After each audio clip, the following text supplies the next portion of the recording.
The Petrograd Soviet recognized the authority of the provisional government in return for its willingness to carry out the 8 principles.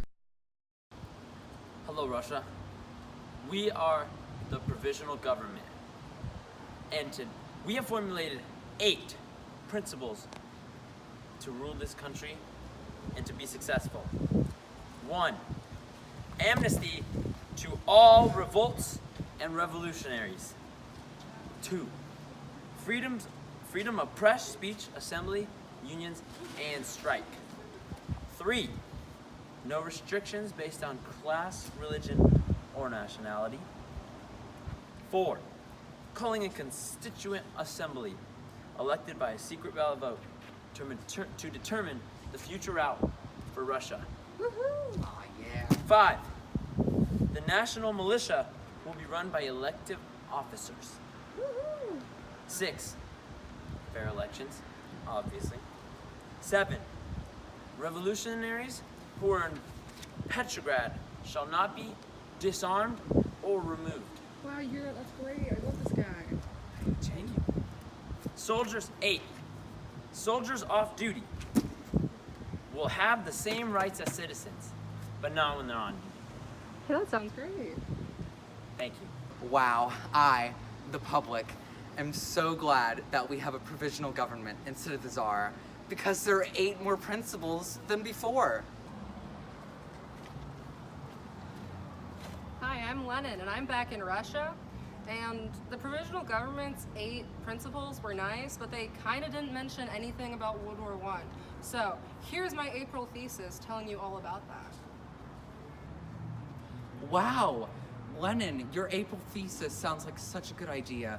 We'll agree and support you. Mr. Provisional Government, what about your policy on World War I?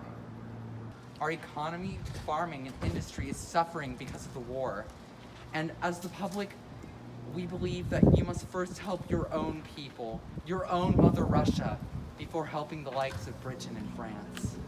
Sir, what about being loyal to the countries that you said to protect in 1914 when we entered this war?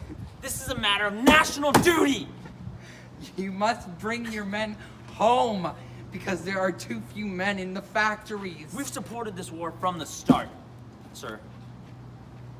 Surrender to Germany and our public appearance will plummet. What about the factories? It is April 18th. I am sending a note to the Allies that say that Russia is determined to fight until World War I ends in victory. The provisional government will readily enforce the usual guarantees and sanctions that accompany my victory. Russia will retain control of the Dardanelles Straits and Constantinople, as previously agreed upon by the Allies in 1915. On the 20th of April, Milyukov's note was made public to the accompaniment of intense popular indignation. The public demanded for Milyukov's resignation. When I saw Milyukov's plans for the war, I was furious. Our factories and food supplies are suffering enough because of the war. Yesterday, I ate a potato seasoned with the salt of my own tears.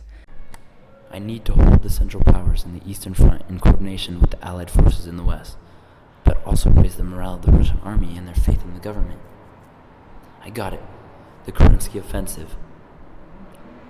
Little did he know, this was successful at first, but ended as a catastrophe.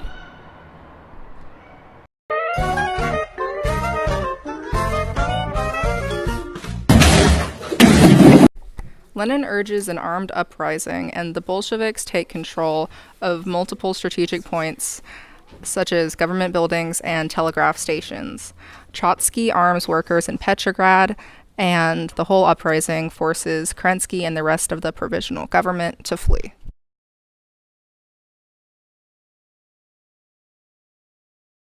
The provisional government collapsed, and the Bolsheviks gained power.